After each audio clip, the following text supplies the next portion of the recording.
All right, great. We are live over here in Fairhaven. We got a bunch of people online. I think the furthest one away at this stage of the game is our friend from Maine. But anyway, thank you everybody for joining us. We're going to try to make this valuable because we know that time is the most invaluable commodity that we have. So, this topic here, why your office keep losing and how to fix it, it's one near and dear to me. A lot of our agents had a chance to see this. We did this live probably about 6 months ago at the Country Club in Mattapoisett. But we're going to let this thing go on a webinar. We're going to keep doing it because, and by the way, let's just say this right up front. We're not selling anything here. There's going to be no pitch at the end of this deal, pitch and coaching or company or anything like that. This is strictly from a contribution level. I have the opportunity to be coached by one of the best coaches in the industry, and he always reminds me it's my ethical and moral obligation to share with struggling agents, to share with struggling team leaders, to share with struggling broker owners, because guess what? Somebody shared with me. So it's my obligation to return that favor. So this is near and dear to me.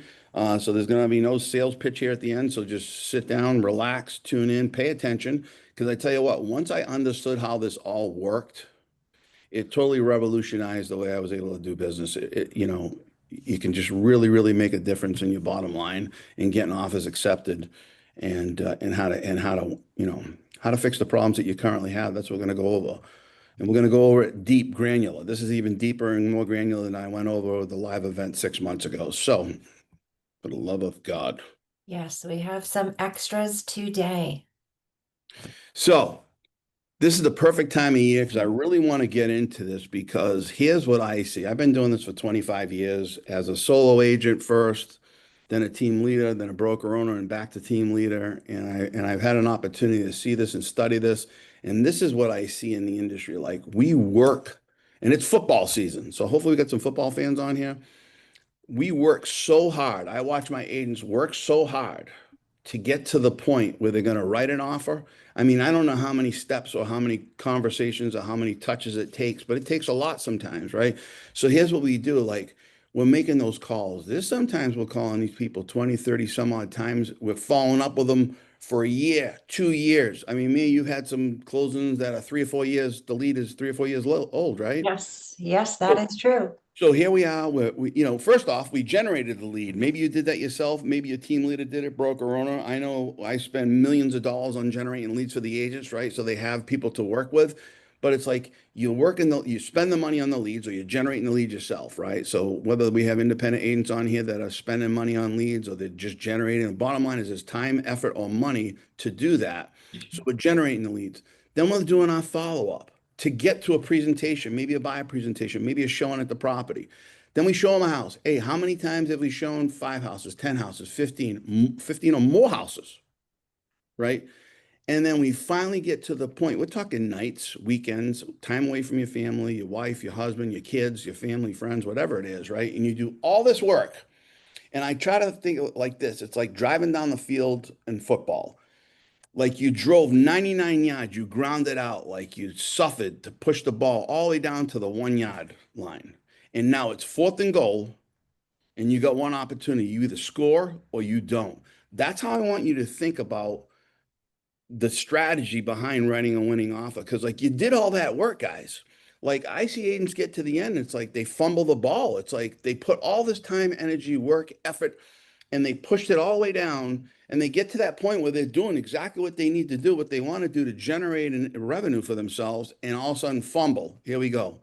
No good. So, you know, we're going to take you right through the same exact process that I've used for many, many years. I've taught many, many agents. It's the same process. I'm talking step by step that we use here at Home and Key that built a team that we were #2 mega team in Massachusetts last year, doing just shy of 300 transactions using this strategy. So pay attention, please. I will offer this at the end. We'll be able to get all this stuff to you. So pay attention. You want to take notes, that's great, but just please pay attention to this because you will have access to it, right? So here's what I know. The bottom line is if you keep on doing what you've been doing, you're going to keep on getting what you've been getting. It's that simple. That's something I got from my mentor so many, many years ago. Jim Rohn said that. It's like, if you don't make changes, you're going to keep on getting the same results that you get. So if you decide you don't want to implement these strategies, well, you're on this call for a reason. You're on this Zoom meeting for a reason, right? You joined this meeting because you're trying to win more offers. I hope. I hope that's why you're here, right? So the bottom line is this. Here's what I know. If you don't and you keep on doing what you've been doing, like let's go through the bullet points, right? Because I really want to stir this up to how important this is, right? You keep working those nights and weekends showing the houses, right? Only to watch your buyers lose to weaker offers. You spend your time writing contract, explaining the offers, following up, no commission. Here's a big one. Your buyers start losing confidence in the process and in you, right? And then they quietly call another agent. How many times have you lost a buyer because you submitted many, many offers and you couldn't get them through, or vice versa? You're on the winning side and you're getting calls from buyers and they're frustrated with their agent because guess what? They've made two, three, four, five, six offers and they've got smoked on every single one of them. So I'm telling you, pay attention to this. You can dig your way out of that. And here's what happens. When that happens and you lose an offer after offer after offer, guess what? Then the self-doubt comes in. You hear me preach and teach over here all the time about the mindset, right? Well, guess what happens when you get beat up and kicked and beat up and kicked? You start wondering, hey, what am I missing? Am I doing the right things? You get burnt out, right? You're burning through leads, you waste marketing dollars, you waste your team leaders' marketing dollars, and guess what? You watch other agents close the deals that you should have got. You end up getting stuck on that treadmill, that show right, lose, repeat cycle. And guess what? It gets really, really exhausting. It'll wear you out. And that's how agents end up falling out of this business. They're like, this isn't for me. This isn't for me. They submit two, three, four, five, six, seven, eight, nine, 10 offers for somebody and they get smoked. And guess what? They get burnt out, right? You end up risking your reputation with lenders and listing agents, right? Because you're just another offer, right? Instead of a pro who knows how to get it win, who knows how to win. And then you lose momentum. This is a momentum business, right? You end up losing motivation and opportunities because guess what? You can't stay fired up when you keep losing. That's why we're going to try to show you how to win here. Mia? Yes. So the days of writing offer after offer with nothing to show for it, no commission, no gas money, no time to get back, that's over. The strategies we're going to teach you today are so important, and it's our promise. So by the end of the webinar, there's 4 things that you'll get. You'll leave with a 5-step offer strategy, and this is a winning strategy, even when your buyer isn't the highest bidder. For those of you who are saying, well, what if it's the buyer's fault? What if it's the amount they want to offer? That's not always the case, but it's a good point. So stay with us. You'll know how to build relationships with listing agents even before the offer hits their inbox. So you might think that's an interesting one, even before you submit an offer. Absolutely. The preamble to submitting the offer is just as important as the offer itself. You'll also learn what to say, what to include, and what to avoid to make your offer stand out. It's a competitive market. This is important to know. And you'll have a repeatable system, and that will give you confidence and control and more consistent results. As we know, real estate is up and down. It's a roller coaster. Business is up and down. One of the things about real estate that most agents think is negative, of course, is the inconsistent income. Well, this program, this list of strategies, this webinar is going to give you more tools so that you can create a more consistent income. And it's a step-by-step process. It's really simple once you really look at it in total. So here's what happens if you do implement it. I've seen it. Like I said, I've been on the winning end on a lot of offers. I've been on the winning end as a team leader with a lot of offers. And here's what happens when you do put the stuff into place. And I tell you what, we could fire off story after story. You start winning offers that Aiden said were impossible, right? You're lower than somebody else's offer, and people are wondering how'd you pull that off. I got that time and time. Listen, I'm blessed in this office. We do that stuff all the time. Ashley had a close in here yesterday. There was 8 offers that are all around the same thing, and she followed some of the techniques that we used here, and she was sitting at the closing table yesterday, right? You become the agent that the listing agent wants to work with, and I'm telling you right now. That is one of the most powerful things that you can have. And I'm going to say this right now. I remember my ex-father-in-law, God rest his soul, when I became a real estate agent, he had been in the business well over 30 years. Everybody in this area absolutely loved him. Okay. And here's what he told me. This is the best piece of advice he gave me. The relationships, the most important relationships you're going to have are with other real estate agents. They can either make you or break you. And I found that to be true. And we'll Yes. go over that in the process. Remember that. Let Remember. me add Go ahead. something here if you don't Yeah. mind. Yeah. For those of you who have had listings, you've had your sellers, you've had your listings. How many of you have experienced, just raise your hand or type it in the chat. How many of you have gotten offers and you look at who the agent is and you say, oh no, you do not want to be that person. When you are submitting an offer, you don't want the listing agent on the other end to say, uh-oh, I do not want to work with this person. Hmm. You want the exact opposite. Right? You want to become the one that they want to work with. You want to be known for your professionalism, your precision, right? I'm telling you guys, that can make a huge difference. And if you haven't been on the listing side, when the offers pour in, like Mia just talked about, and you look at them and you don't think they look, I know that there's one of us record one of the videos up on YouTube of me talking about that. About listen, you get 8 offers, the two best A and B, right? And you've done a gazillion deals with A, and B, they don't make calls back. They're not on time. They don't have their game together. Guess what? You're going with A every single time. If you don't think that happens, you're crazy, right? Mhm. Your buyers are going to trust you more. Guess what? You win when they hear all these nightmares. Because listen, the nightmares ripple across the real estate industry. You don't think buyers talk to other buyers? Man, I'm getting crushed. And you won your first offer. Guess what? You're going to become way more referable, and they'll stay loyal because you got them results, right? Yes. You're going to Yeah. stop wasting time. You're going to stop wasting time writing 10 losing offers. How about instead of losing 7 out of 10, you start winning 7 out of 10, right? And do that in half the time. You get to walk into negotiation with confidence because you know exactly what to say, what to write, and how to package it. I'm telling you, that's huge. You're no longer in the reaction piece. You're strategically controlling the outcome. There's a strategy to everything that we do. Every single box that we check off is done with intention, not by luck and hope everything works out. Your Right. business will grow naturally because the success stories spread. We all know this, right? And you Yes. become the known as the agent who gets it done within the buyers, but also with other real estate agents, which to me is so important, right? You finally feel in command again. You won't be chasing leads, and you'll end up choosing the people you really want to work with because you know you have a system that wins. When you know that, that comes off in the way you communicate with people. That comes off in the direction that you give buyers when you're going through an offer, and you know they need to do X, Y, and Z. And when you say it with confidence, it makes all the world of a difference, right? Imagine going into the doctor's office and you got a problem, and the doctor he starts looking up in the air and rubbing his head. Oh, geez, maybe we could do this, maybe we could do that. Or do you want the doctor that says, hey, this is what we're gonna, here's your problem, here's a solution to your problem. This is how we fix it. That's the one that you want to work with. No different with real estate agents. And everybody knows that realtors are a dime a dozen these days. Yeah. Everybody wants a real estate license. They think it's easy peasy, get your license. Mm. You dress up nice, you visit beautiful homes, you have the perfect clients, the perfect situations, you're making offers and you're making a ton of money and it's easy peasy. And That everything is goes smooth. that is so far from the truth. So you Like, have to make yourself stand out from other realtors. That's mm. part of the process here of becoming a top producing agent. Yeah, speaking of top producing agent, here's what happens when you put the stuff into place. Liz has been with me for a couple of years at the company. I know prior to this, I think her best year, she may have done 3 or 4 million bucks in transactions. She's now doing over $10 million a year. She's the most consistent machine that I have here. She's just in here every single day doing her thing, right? But she's following the protocol and she's winning as a result of it. Here's another one. Nancy's one of our leaders over here at Home and Key Group. She's been in the business a long time.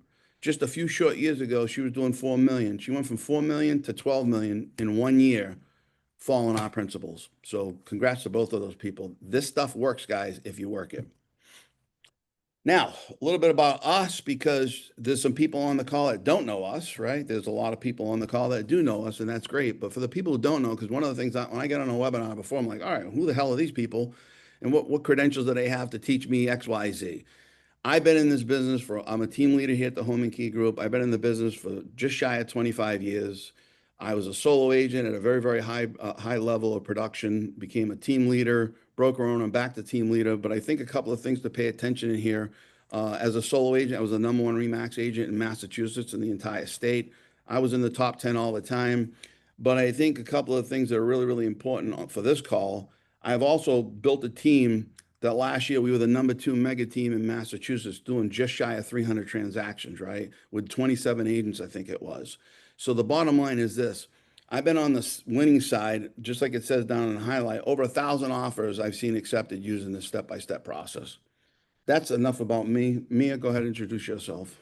Sure. So I've actually got my license in 2016, didn't use it until the end of 2017. So my first full-fledged year in real estate, the first full year was 2018. And I can tell you that first year using the strategies that we use here, I did $10 million in my first full year.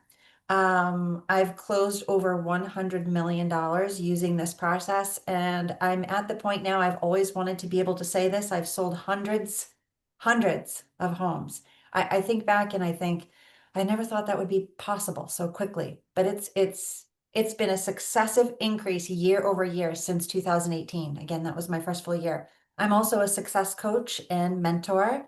I'm able to mentor other agents across the country, and we're teaching these strategies. I'm teaching them these strategies among many others to help brand them as experts in their field so that when they make the offers, they're getting them accepted. All right, here's what we're going to go over today, real quick. How to build relationships long before you write the offer. The 5 critical questions that you should be asking the listing agent to position yourself for a great offer. How to write that offer strategically, line by line. How to package it, and then how to involve your lender as your secret weapon. You're up, lady. So we are excited to be here. So, here's what's important. We go to these webinars, right? We take notes, we listen. Maybe we're driving, maybe we're sitting in front of the computer, we're staring at the people who are talking, but we are going to give you tangible information to take away from this webinar. And without your use of it, it's going to be useless. So hang in there. We're going to make this as quick as possible. We know we're supposed to end at 2 o'clock. The meat of the meat of it is right now. Step one, building relationships long before the offer. This might sound crazy, but we talk about this all the time. And as Scott mentioned, the most important relationship you are going to have in the real estate business is with other agents, with other brokers. Why? Because we, along with our clients, are decision makers in terms of which offers are going to get accepted and which people we're going to move forward with. So before you even put pen to paper, You can tell I'm old when I put that together. it's Before you push a button. it's your reputation. It is you that is representing your buyers. It's a competitive market. We talked about this. Listing agents don't just look at numbers. Sellers are just not looking at the bottom line. There are many factors. And for those of you working with sellers, you should be talking to sellers about that. Here's all of the factors we're looking at. And when you're a buyer's agent, if you are not cultivating relationships with other agents, you're missing out on a big one. And when I say cultivating relationships, what does that mean? So you might want to type some examples in the chat, but I'm sure a lot of you already do some of these things, and some of you might see some surprises here. Stay top of mind. Comment on their Facebook posts, call them, text them. Say you see a property that they've just listed that's a beautiful listing, but you don't even have buyers who are interested. Call them. Hello, Jane Smith, your listing is absolutely stunning. Maybe I'll have somebody for it, but congratulations, that's a beautiful listing. You can even, in your free time, or if you have extra time, attend open houses that you're not even bringing buyers to. Visit agents at their open houses. Make yourself known. Start to brand yourself as a professional in the field. When you're creating a relationship with other people, before you even submit that offer, they're going to know you're a professional. You present yourself professionally. You're kind, you're giving, you're caring, you're posting back to their Facebook posts. You need to build a reputation advantage. Being honest, being open, always answering your phone, always calling back, always presenting yourself as somebody who's going to be easy to work with. So again, remember, agents talk. Everybody is talking about everybody in this field. It's a very small world, even though there are tons of agents out there and there are big geographic areas that we're covering. Remember, your past behavior is your future leverage. That's the lesson here. Every interaction builds or erodes your reputation. So a couple of things I've done personally. I've sent cards to agents with pictures of their listings.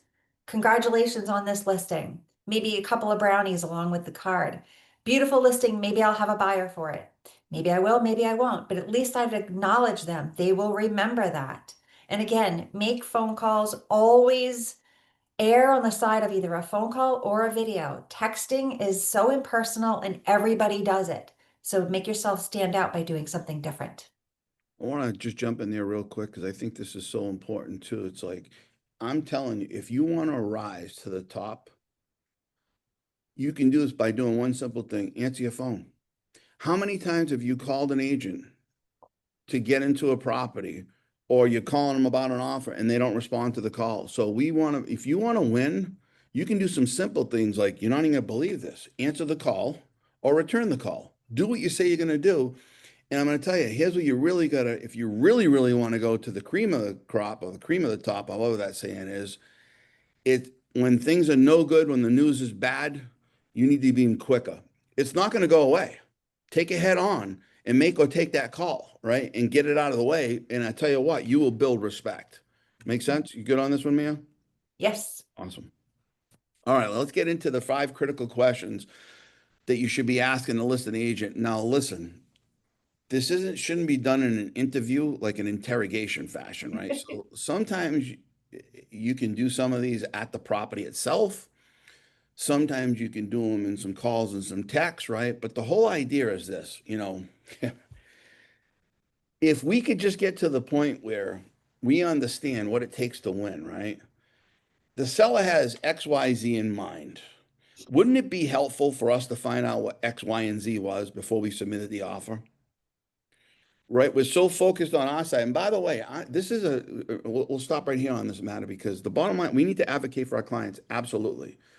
But our job is to get them to win the house that they want, right? And sometimes that means we're going to pay $50,000 over asking price, and we're going to do certain things in the offer to make it happen, right? So in the market's going to dictate how that stuff has to be. So when we put this together, we're in the market, like, it's a competitive market still. Like, if you come out of left field when you know they want to be in right field, you're going to lose right off the bat. You didn't even get started and you lost. So listen, make sure your job really is to uncover what the other side is looking for. This way you can craft your offer to make it really, really appealing to the seller. So when you start asking the right questions, it's going to build rapport and trust with the agent. It's going to signal you're a pro, because I tell you what, I love when an agent calls me and starts asking the questions. I already know that they're a pro, right?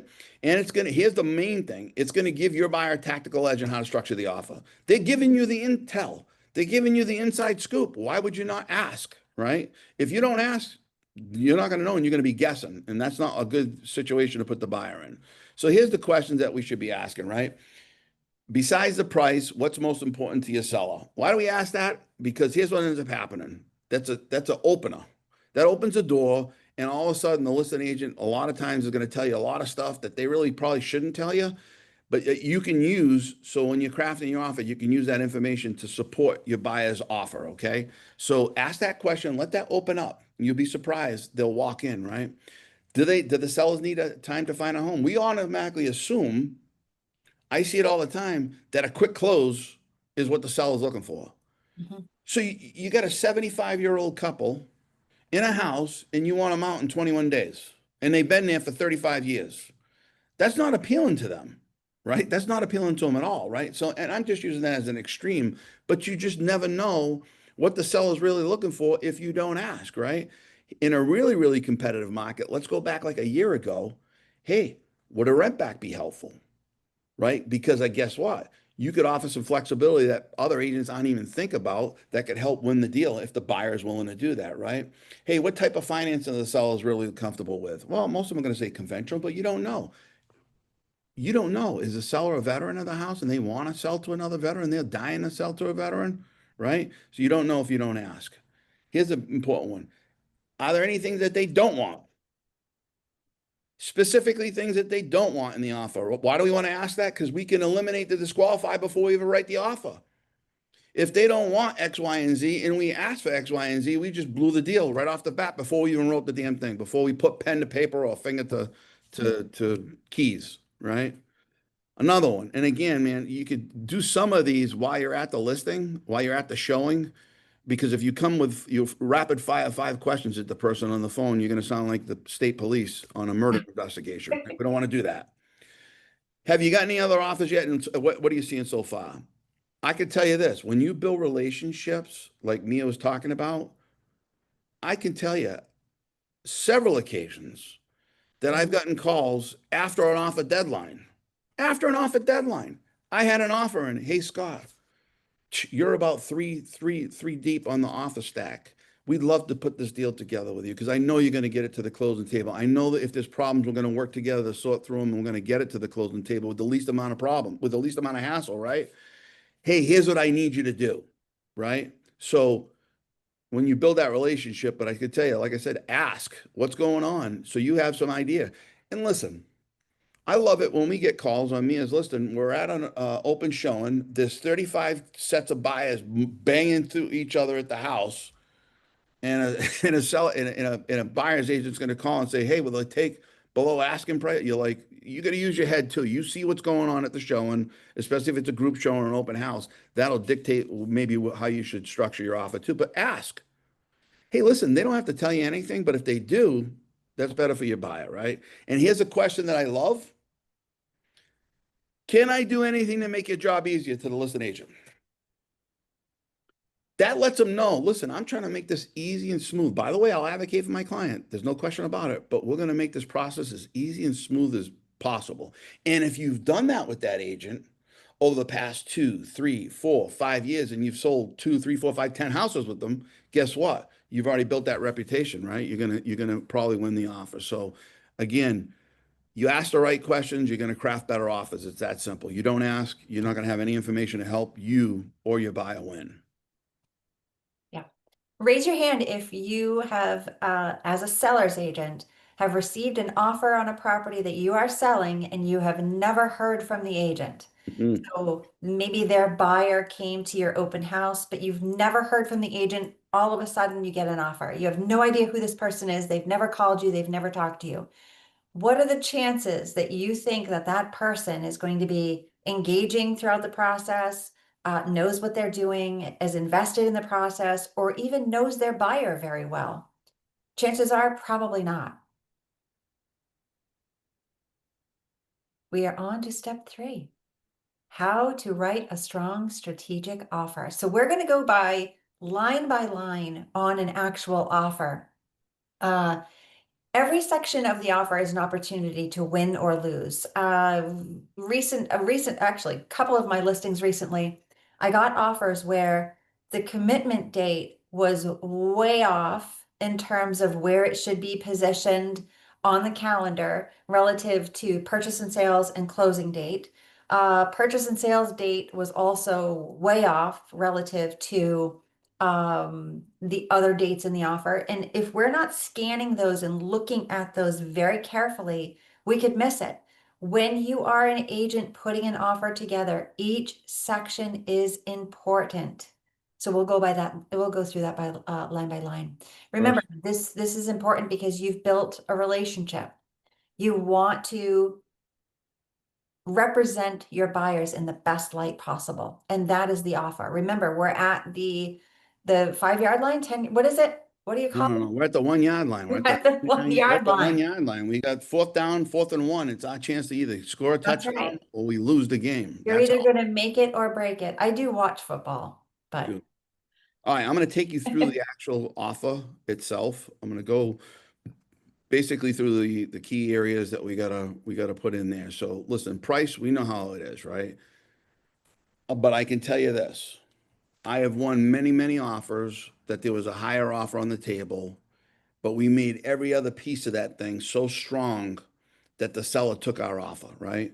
I mean, I think Tyler's on the thing. He had two offers recently that he was shaking his head that he got accepted. And part of it was because of the way he wrote it, but also his relationship with the agents, right? And they loved our lender. So we'll get to that when we get to the lender piece. But so listen, not always is the highest amount going to win. Most times it is. Let's all be real, right? But there are times it doesn't. And how you can really overcome that if your buyer's coming in, on the weaker side with the price number, you gotta make every other part of that offer as strong as possible. So just a couple of tips that you can use, like when you make an offer, everybody goes in even numbers, right? If you go odd number, the property's on the market for 475. You think it's going to go for 500,000, right? Everybody goes at 500,000. You come in at 501 or 502. Guess what? You stand out. It's just a little bit more. It stands out. Okay. It shows your buyer understands how the game goes. And like I said before, if you are going to go under ask, please make the other pieces. There's nothing worse than it's under ask and every other part of the offer is also weak. It's like, that's a tough. You're not going to win those. On your EMD, earnest money deposit, right? That gives the seller the warm and fuzzy feeling, right? Yes. That's your buyer's skin in the game. It's what they lose if they walk away or potentially lose, right? So how can you make it work to your advantage? Well, the bigger the number is, right? It makes the seller feel that the buyer is more serious. And a Mhm. lot of times they also feel like the buyer is in better financial position. And that Yes, may not be that's the case true. at all, right? It may not be the case at all. Mhm. So typically, Sellers do think that. what's that? Sellers do think that. It Yeah. is true. Yeah, you could have somebody that's way better qualified and in the offer, or the loan that they're taking is less money, but they look at that, they look at the EMD as the be all end all, and they feel it makes the buyer stronger. So anyway, I think anything between the 2 to 5% is a good place to be of the purchase price. I will say this on cash. On cash, I would recommend a minimum of 5%. Is nothing worse than a buyer making an offer on an $800,000 house cash, and they're putting their EMD is $5,000. What kind of message that sent to the seller? Wait a minute, you're buying this house cash, and you're only putting down 5 grand. Well, the only way that can come into play is if the buyer is moving some money, or there has to be an explainable situation. But outside of that, it makes the offer look really, really weak. If they're paying cash and they got the cash, to at least 5%, right? You want to get really crazy, you can make it non-refundable after the inspection if your buyer wants to. They obviously have to understand that and be okay with it. And then get the EMD over as quickly as possible. Don't hang around with it. Get it to the listing agent, their office, the attorney's office, whatever you have to do to bind the offer, right? Now, when we do the compensation piece of it, you want to listen. Today, we have to say what our compensation is. So, if you're going to write it in, make sure the seller knows or the listing agent understands how that's going to affect the seller's net. Because a lot of times, believe it or not, unfortunately, we have to educate some of the listing agents how that's going to affect or not affect the seller's net. So be prepared, know what that looks like, so you can have a conversation with the listing agent if you need to, right? And be professional, because remember, we're building relationships, and agents will remember how you handle that section, how you handle that piece of your commission. Now, and I know Mia will probably chime in this because she's very aggressive when she writes her offers. When we get to the duration of the offer, how long you want to give the seller to make a decision, typically that's 24 to 48 hours, right? Um, this allows you to create urgency or to give a calmness to your offer. So it all depends on what strategy you're trying to employ based upon, there's a number of factors, right? But Mhm. there's times when you want to create urgency. That means you want a fast answer. You're coming in $50,000 over ask. The buyer's putting down a hefty deposit. They're closing when the seller wants to close. There's nothing in the offer that would alert anybody. And you want to get an answer within 24 hours. That's reasonable. Sometimes you can even get more aggressive. You want an answer by the end of the day. You gave them $50,000 over asking price. Right. And here's what's important here. Let me just say, so if you haven't talked to the listing agent, you don't know how many sellers there actually are. So say it's an estate, say there are four sellers, four siblings, and they're all living in different states. So your 8 to 12 hour urgent offer expiration date now is going to be a turnoff. So without having that conversation with the listing agent prior to, you won't know how to gauge your time frame in terms of an offer expiration date. So again, that's one of the important questions here. How quickly, Mr. or Mrs. Listing agent, how quickly can your sellers get an answer for us? How many sellers are there? Are they easy to reach? Then you can craft your offer deadline based upon that. Absolutely. So if you want to crank up the urgency, you can make it expire quickly, 8 to 12 to maybe 24 hours. You want to give calm, you can go longer than 48 to 72, right? So normally it's 24 to 48 hours, right? So you can go on the short side of it if you want to create urgency, Or if you want to create a position of calmness with the seller, again, you have a very, very laid back listing agent. You have a laid back sellers. Maybe you give them a little extra time to make that decision so they don't feel that pressure, right? Again, having that conversation and knowing what's going on the listing side is really, really helpful for that. So, well, keeping on, we're keeping on here. So on the purchase and sales, when that needs to be signed, again, you can create calm or you can create urgency, right? In the amount of time that you want that to be done. I do know from experience that delays typically are not good. The longer something goes on, the more the chances are there's something that go wrong, right? So, but And now again, go it's a ahead, man. little different. It's a little different now with the new home inspection laws. Yeah. So if, right, well, by matter of fact, I got to take this out of here because they can't waive inspection anymore. We used to be able to do a P&S 5 to 7 days if there was no inspection. But so the model that you should follow, typically they're going to go for a 10-day home inspection period, right? Unless they're trying to do off the record and they don't want to do one and they're like, hey, we're going to have one done in 5 days. That tells me they're probably not going to have one. They're just going to let that expire. But I would recommend that the purchase and sales is a day to 2 days after the home inspection period, the latest, right? Get it done the faster you can, the fewer surprise you get, and the less they can go wrong. On the down payment and financing piece of it, you got to present it. You got to present strong terms. The different loan types are certainly going to come up, give your client an advantage based on what they have, right? The down payment, the EMDs, the loan type, is going to send that message over to the seller. When they see money, the bigger those numbers are, right, or the less amount of loan they're taking, they feel like the buyer's more qualified and more apt to close it. So, One of the questions you should be asking sellers too is, do you see any problems with this property passing for different types of financing? And then you'll know. that's right. So a conventional loan typically is going to trump an FHA or a VA. But again, don't assume.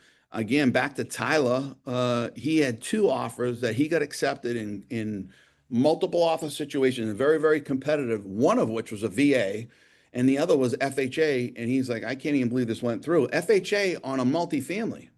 Mhm. So now you got to worry about the rents, right, to qualify. And, he got the deal over conventional, which blows my mind. But, so don't always assume. Again, maybe the strength of his other pieces in his offer is what helped him to win that. But again, the bigger the numbers are that they're putting down, or the lower numbers that they're taking in a loan, it just gives the seller a warm and fuzzy feeling. It makes the buyer look like they're financially stronger. Uh, and we're going to get into this after. Include a local reputable lender's pre-approval letter, and have the lender call the listing agent, which we'll talk about in segment 5. Closing date. Um, your best the best advice I can give to you, if you know when the seller is looking to close, if the buyers are on board with that in today's market, in a competitive market, that's what's going to help them win. So you need to know that, right? So you need to know that so you can line the calendar up, right? It's going to increase your odds of the offer getting accepted. How do we do that? You just got to ask the listing agent what the seller's looking for. When do they want to close, right? Offer to adjust the timeline based on their needs. And in your email and cover letter, reiterate in writing that the buyers are flexible on the closing, right? If you want to pass that message on to the sellers. So on the contingencies, bottom line is this: the more contingencies there are, the more risk there are. The less, if there's more contingencies are removed, it's less risk for the seller. It's going to make your offer stronger. Now, with the whole home inspection thing, um, now that leveled the playing field in terms of that. But if you can keep the inspection short, right? 5 to 7 days, I know a lot of agents in this office, they'll schedule the home inspection as they're making the offer so they can say, hey, I've already scheduled it for next Tuesday at XYZ, right? You can consider some appraisal gap language if you know um, uh, you think there may be a problem and the seller feels that there's going to be a problem at the offer that you're going to submit. If your buyer is willing to pay a piece towards if it comes up short. Appraisal gap language, that'll win a lot of offers. And then if you really want to get crazy, you can waive your financing contingency. If the buyer is on board with that, that doesn't happen too often, but it can happen. Um, and just in your contingencies, try to keep your language clear, English, right? Keep it simple.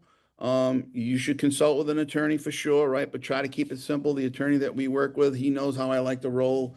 I don't want this big, long, fancy legal mumbo jumbo. Can we make it in terms that the seller can digest, the listing agent can digest? Probably even more important than the listing agent can digest, because guess what?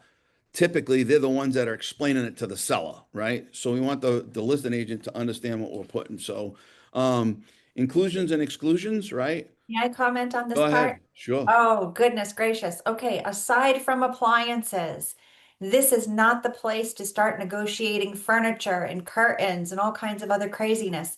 Keep your inclusions and exclusions simple, to the point with appliances. You can negotiate the other things later. I received an offer recently on one of my listings, and the person listed 9 things Mm. and numbered them.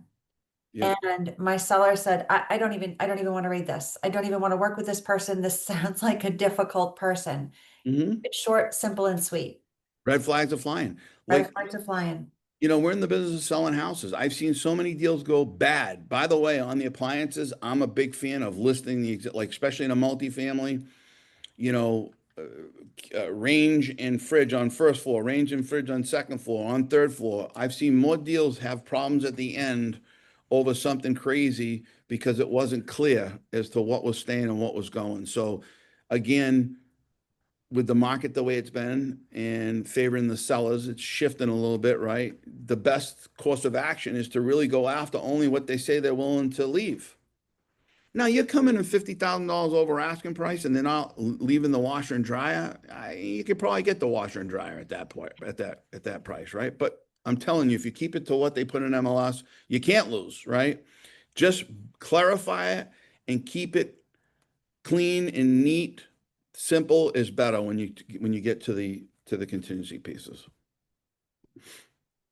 All right. Step 4, how to package and present the offer like a pro.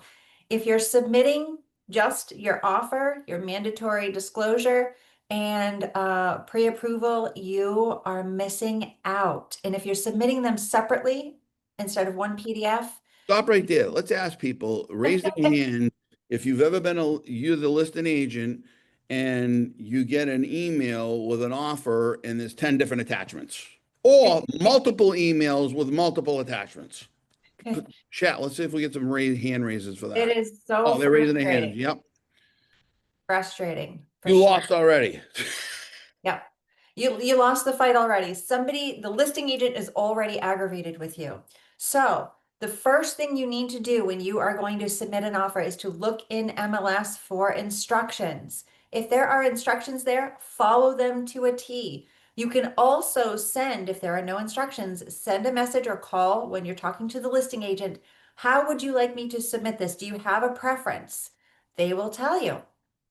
You want a clean, organized email with a bulletproof summary, bullet point summary of your offer that includes an attachment, one PDF with the following.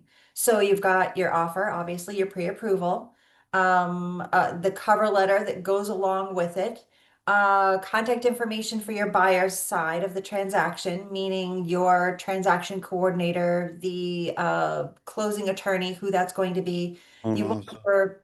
say that again? Loan officer. Yep, loan officer. You want your mandatory agency disclosure in there, obviously the offer, the pre-approval, and any other attachments that are in MLS, such as lead paint.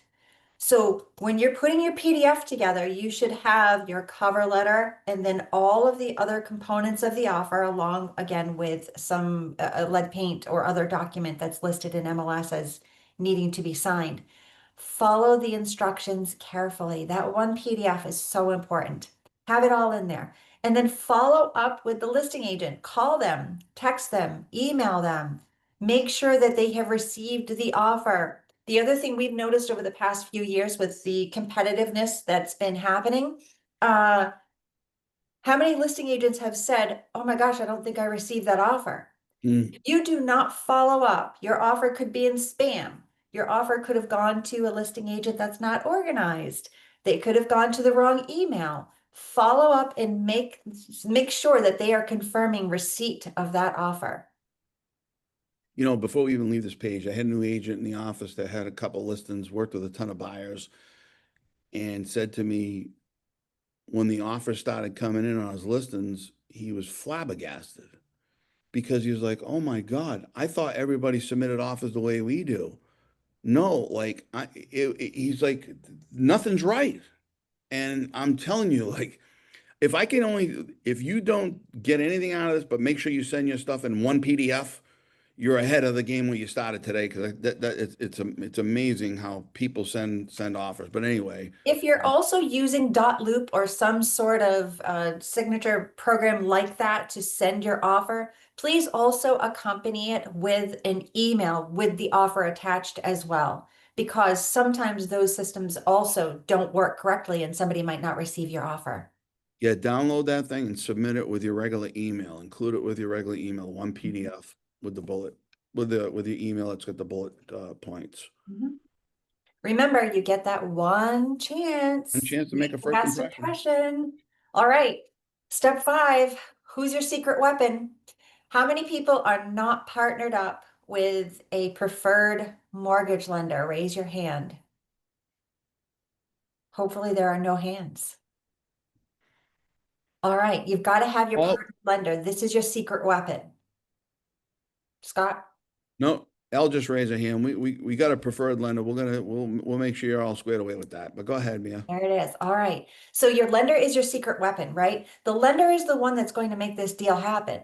They're the ones giving out the money. They're the ones who are going to be funding the purchase of this home. So a great lender is your secret weapon because it pushes your offer across the finish line. So when you are submitting your offer, especially in that email, not in a dot loop attachment, but in that email, you're including the lender in the email when you're emailing the listing agent with that one attachment. Why? Because now they can see, look, here's the lender. And then you're going to explain to them prior to even submitting the offer that you're going to be submitting an offer with your preferred lender as the lending institution. They're already going to know this is your preferred person. Emphasize that in your email as well. I'm including my preferred lender here. We've done lots of transactions. They always get us to the closing table without snag. This is going to be a great transaction. Yeah, sellers enlisted agents and sellers, right? I mean, they want things to be smooth, but their biggest concerns usually is this thing going to close, right? How's the financing? So using your lender, you know, because most lenders don't do that. And that's why you want to work with lenders that do this. But go ahead, Mia. I'm sorry. Yes, yes. So you've included your lender in the email submission. You have let the listing agent know that your lender is your trusted, preferred, partnered lender. Have the lender call or text the listing agent after you've submitted the offer. That goes miles in terms of getting your offer at the top of the list. If the lender calls the listing agent and says, hi, so and so, I am the preferred lender for agent Mia, buyer John Smith. This is a solid buyer. Here's why. And I'm excited to get this to the closing table.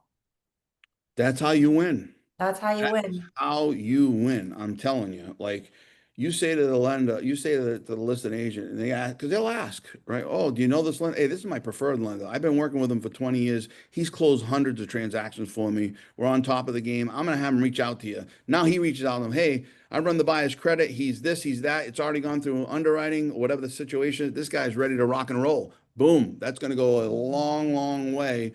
Right. I mean, how many agents here, raise their hands, have gotten a pre-approval, gotten an offer with a pre-approval letter. You look at the pre-approval letter, it doesn't look like it's worth the paper it's printed on. Show of hands. Like there's no information on the damn thing. They don't even put type of loan. Yep. Um, There's no contact information no for the contact. lender. It's horrible, right? And then you have a professional one that goes in, followed up by a phone call or a video. You know, it's gonna just go a long way. I know I appreciate that as a listing agent. We use a great preferred lender, obviously. But if you see a pre-approval from your lender and you're not exactly happy with the quality of that letter, is there enough contact information on there? Is there enough content on there? Feel free, talk to that lender and say, listen, I need you to beef up the content in this letter so that we can stand out above the rest. Next slide. All right. So we already have a preferred lender. We know that person is responsive and articulate. We need that person to be available, right? When are we submitting offers? Most of the time, weekends, evenings. We need that person to be responsive, answering the phone, reaching out to that listing agent. The Well, pre-approved, some good listing agents will reach out to the lender. right. We need them to pick up the phone. We That's need why them they to need pick to up be in that the loop of phone. what's going on. Yep. Um, Again, number 5 just talks about the customized pre-approval letter. It's not just slap someone's name in there and submit it off with a new number. It's got to be customized. It's got to reinforce the buyer strength so that the listing agent can see this is going to be a good one. And the last one, include a short lender video. So I've done this with my lender. We have recorded a pre-recorded sort of video that we can use, that we can send to listing agents, introducing the lender. Hello, I am so and so, and I work with such and such a mortgage broker. I am submitting an offer for whatever it might be. House person. You can have a generic video or a specific video. I'm excited to work with you. Here's my phone number. Here's my email. This is my face. Look forward to the Does transaction. anybody on on the meeting today, does anybody use a video, have their lender shoot a video and send that over to the listing agent? Anybody? I don't see any hand raising. And the importance of No, you guys here's are the missing importance out. of that. Here's the importance of that. This is another way to stand out. Remember, your lender's on a commission on the other side of this deal too. That's his client too. This gives you both an opportunity to win. He or she wants to win just like you want to win, right? But again, I don't see anybody raising the hand, which tells me, and I don't get that. Well, listen, I'm not in production anymore, but I wasn't getting videos, so that would stand out and go a long way Yes. uh, to win offers. I think I really, really Yeah. do. I will say this. Here's a plug. Here's a plug for our next webinar. Video will increase your business exponentially. Video in all aspects of real estate doubled my business Amen. in just 1 year. So Yeah. that's our next webinar. Here we go. Let's finish this one. All right. Recap it. We already went. I'm gonna rip right by this so we can stay on time. I think we successfully hit all of that. We told you how, you want to. By the way, your relationship building with other agents starts the day you get your license. It starts the day you show property. It starts the day you communicate with agents. It starts way then. And I tell you what, it's also on your social media. I don't know about you guys listening. You look at the buyer's agent social media page. You want to see who you're working with on the other side. So we went over the critical questions you should ask, why you should ask them, how to position that, how to write the offer strategically line by line, how to package it, which I think is so important, and then how to use your lender as a secret weapon. Here's some people that have done that. Lisa joined our company within her first 10 days. She had an accepted offer using the strategy. Rob Burris, brand new agent in the business. He had 6 months before he joined the company, had never sold a house. First 3 months, 3 accepted offers. Crystal Almeida, 2 years in the business, never sold a house, joined us. In her first 4 months, she got 9 offers accepted using these strategies. Jordan Andrade, 12 closings in his first year, never sold a property ever, brand new agent. Yeah, Here's what I know, guys. it works. Here's what I know. I know you're all capable of winning more offers. If you're not in my company and you came on this webinar, I know you're capable more, and you're capable more in my company too, but you just needed the right system. So now you have it. So there's no more excuses. This is something you can start using tonight. If you had an offer to write today, you can start using some of the stuff today, right? All I know is this: whoever puts it into action is going to win. Learning's one thing, right? Putting it into action, that's where you're going to get the results. So I can tell you the people who grab onto this will dominate the rest of the Q4, the quarter, last quarter of the year, and walk Yep. into 2026 with some momentum, right? Because Yep. this stuff, guys, winning, Don't be the person that says, I'll start this in right? 2026 because You won't feel success until the late part of 2026. When you You start implementing these things now in Q4, you will have a strong start to 2026. you start now, you make an offer and you don't win with it, bring the offer to me. I'll go over it with you. And I'll do a deep dive on every single one of those aspects to see where maybe you could have improved the offer. I'm telling you, winning doesn't happen by accident. This happens by design. There's a strategy behind all this stuff. This is years and years of experience. This is years of working with the top coaches in the industry, teaching me this, sitting in rooms with masterminds with people that are selling 1,000 houses a year, 1,200, 2,000 houses per year, getting to sit in the same room with them and learn from them. Put it all together. That's what you got here. So I don't know if the chat box is working, but if you want the entire 5-step process that we talked about today, it's all in detail. It's also going to include our sample offers that we use over at Home and Key, like a template. So if you're a team leader or a broker owner, I think it's a great idea to create a template for your agents so they have something to reference when they're putting together an offer. You'll have that. You'll have the sample offer package that we use. I think I have Mia's in there. You'll see exactly, you're not going to see, we whited out the people's names and all that stuff, but you'll get the exact offer, the way she structured it in a PDF, her cover letter, the whole works. The instructions on how to submit it, everything's spelled out for you. You put this document first, second, third, fourth, boom. All you get, let me see if I can jump in there. There's If a you few good can't jump in questions. there, hold on one second. If you can't jump in there, just take down this website. I'm going to try to throw it in the Q&A right now. But if you go to, yeah, let me see if I can get it in the Q&A. We got some questions. Let me get with the Q&A in first. Let me see if I can put one in here. I can't put it in here, I don't think. For some strange reason, I can't get the chat to come in. But if you go to www.writingwinningoffers.com, www.writingwinningoffers.com, it'll give you the free download. You'll get everything we just talked about. It's all spelled right out. Okay. We allow, and I'm going to go to some questions. Matter of fact, let me just close this thing out. I'll have to call Heather because I'm not sure I understand her question, but I'll get back to you on that one. All right, hold on a second here. Let me just make sure. Ooh.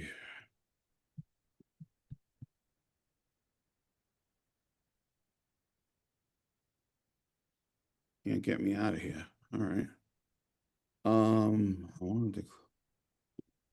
Do you want me to read the questions to you? No, no, give me 1 second here. I just want to wrap this thing up because I think I gotta. There we go.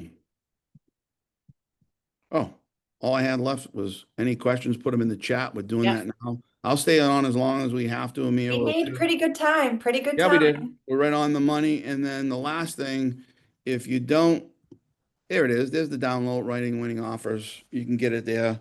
But the biggest thing I encourage, you got to put it into action. It don't work if you don't work it. And then if you're not friends with us on social, please look us up and request a friend request to us because we open up all of our role play and mastermind trainings to any and all agents from doesn't matter what company. We do those weekly and we offer it live in the office or by Zoom. And then our monthly trainings and are open to anybody and everybody. We jam pack them in over the house. So anybody and everybody's welcome to that. So We are in the contribution business. we're in the contribution business, baby. Yes, we are. All right. So Ellie, are we allowed to recommend an inspector? Yes, you are. As a buyer's agent, you can recommend an inspector. But what I say, so Mhm. I'll say this caveat. Mhm. I say myself and my office has had great success using blankety blank company. Mhm. My buyers have had great success using so and so from blankety blank Yeah. company. That's your best language to use. Buying side, you can. Listing side, you can. Do you put a dollar amount or address of property or I'll call her and get okay? an explanation. I'm not sure what she's Don, asking. Don, it's a great idea. Um, okay. Do you have your lender make a quick video to send your clients if they're asking for a lender? Yeah. So Yes. Mia does that. She has a couple of pre-recorded videos that she does with her Yep. preferred lender. Just in And case I'm on the road and I can't send one right away. Or so yes, I'm with my lender and I say, hello, this is my lender. This is who I was talking about. Over 20 years of experience, excellent service, excellent knowledge. You'll be in great hands. And then he says, hi, I'm so and so. Very nice to meet you. Look forward to chatting with you and working with you. Talk to you soon. Mm-hmm. All right. And that finished it up. If there's any more questions, I'll be glad to stay on as long as I have to. I Yeah, don't this see was any more great. new ones. If not, that's it. Again, you want the download, writingwinningoffice.com, free download. You'll have it in a couple minutes. If there's a problem with that, let me know and I'll get it over to you.